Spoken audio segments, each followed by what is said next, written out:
시청자 여러분 안녕하십니까? 김신철 변호사입니다. 지난 시간에 개인 파산 절차에 대해서 말씀드렸는데요. 오늘은 법인 파산 절차에 대해서 알아보겠습니다. 법인 파산은 법인이 채무를 감당하지 못하는 지급불능 상태에 빠질 경우에 법인 자산을 현금화시켜서 채권자들에게 분배해주는 제도인데요. 다만 지급불능에 빠진 경우라 하더라도 당장 도산하는 것보다 법인을 계속 운영해서 채무를 주기적으로 변제해 나가는 것이 채권자들에게 더 유리할 수가 있겠죠. 이런 경우에는 법인 회생을 통해서 채무를 조정받을 수 있습니다. 그래서 계속 기업가치와 청산가치를 비교해서 계속 기업가치가 청산가치보다 더 높은 경우에는 법인 회생으로 가고요. 계속 기업가치가 청산가치보다 더 낮은 경우에는 청산 절차에 들어가는데요. 이러한 청산 절차를 법인 파산이라고 하는 거죠. 법인 파산 절차는 개인 파산보다는 훨씬 빠르게 진행되고 있는데요.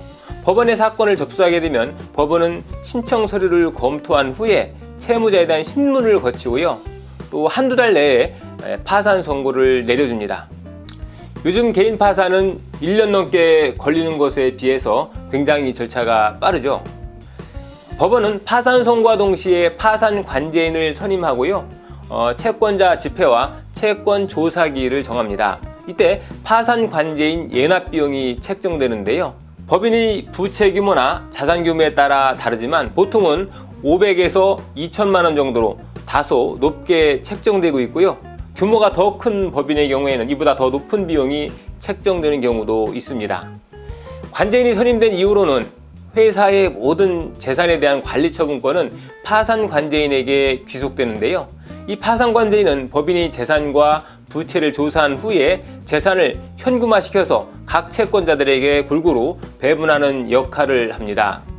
이 과정에서 법인이 자산을 염가에 매각해서 편파 변제한 행위가 있었다라고 하면 이 파산관제인이 부인권을 행사하는 대상으로 보아서 원상회복 등의 조치를 취하게 되는데요.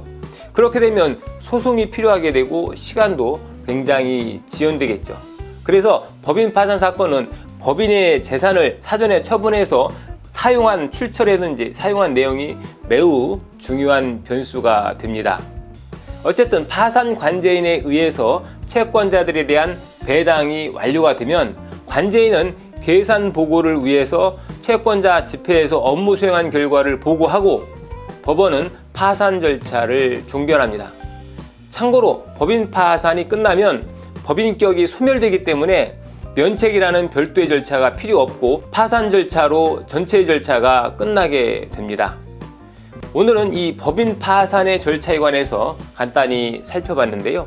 법인 파산은 기업이 폐업을 할 때 무조건 거쳐야 하는 절차는 결코 아닙니다. 대부분은 이 폐업만 해도 별 문제가 되지 않고요. 자, 그렇다면 과연 법인 파산이 꼭 필요한 경우도 있을 텐데요. 그런 경우는 어떤 경우인지 이 부분은 다음번에 자세히 다뤄보겠습니다. 김신철 변호사였습니다. 감사합니다.